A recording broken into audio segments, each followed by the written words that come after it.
ماتيلدا كيك جاتو بزاف مشهور في اوروبا والامريكان، وهو مستوحى من مشهد من فيلم ماتيلدا اللي انعرض في 1996. المشهد الشهير فيه ميس ترانشبل المديرة الشريرة للمدرسة الداخلية وين كانت تقرا البنوتة ماتيلدا. صديق ماتيلدا بروس السمين قال لها راسها خونا الطرف تاع الكاطو اللي كانت خازنته ميس ترانشبل في الكوزينه. المديره طلبت من المنظفه كوكي واللي بينها وبين النقاقه تسمى والماء باش تخدم لها كاطو كبير بالشيكولا تعاقب به بروس السميمن حتى يخرج لها من العينين. وبويسك الكوسير جا كوكي خاطيها الكاطو غير تخلط وتجلط، حكمت المكونات الجافه واللي هما الكاكاو والفرينه وبلا ما تغربلهم ما والو، واللي لقاتها قدامها زادتها، ما خلات خماره، ما خلات قهوه، ملح، بيكربونات، وزادت السكر.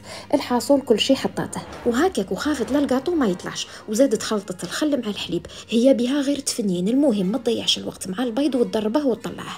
زادت عليه الزيت والحليب ورمات عليهم الخليط الاول، وكي حست العجينه جاتها ثقيله زادت عليها الماء دافي. وراه البروبليم، كور ومد البروس ياكل ما كسرتش كاع راسها. قسمت العجينه على 3 تاع ليمون باش ما يشدلهاش الوقت في الكوشه، هي المهم عندها تكمل بالخف. وباش ترجعه يقهمو ينتقمو مليح من بروس قالت غادي نعمره بالشيكولا ونطرطقه. انا من جهتي ديت الوجدان النواغ كي العاده والعوايد باش نكسر الحلاوه نتاع الفوغاج. وكما تعرفوا الحاجه كوكي غير نتاع روينه في مرميطه حطت كل شيء على بعضه، الشيكولا، الكاكاو، والسكر غلاس، الزبده، الكريمه المخلوقه، ما تعرفش كاع حاجه يسموها الظرافه في الخدمه، غير التكلبيص خباط. ذوبت كل شيء وحطت الخليط يبرد في الفريجيدير. بصح برك باش نتفاهموا، هي كي بردت الشيكولا ما ضربتها ما سالت عليها، انا لا قلت ندربها هكذا تخفف لي شويه. اتخيلوا بروس مسكين كلها هكذاك جامده. وهذه هي الحكايه، حكمت كوكي الشيكولا طلص والبسكوي علي وزيد يا بوزيد، وهكذا حتى كي كملت.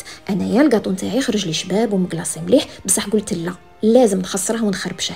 المهمه نتاعي باش نخدم لكم الماتيلدا كيك على الاصول كما قالت كوكي، والحمد لله ربي قدرني باش خدمت لكم ماتيلدا كيك باشع وشباب كيما نتاع الفيلم. والعقوبه انا اللي غادي نتعاقبها بصح بيناتنا والله غير عفريته كوكي شحال بنين. على بروشين.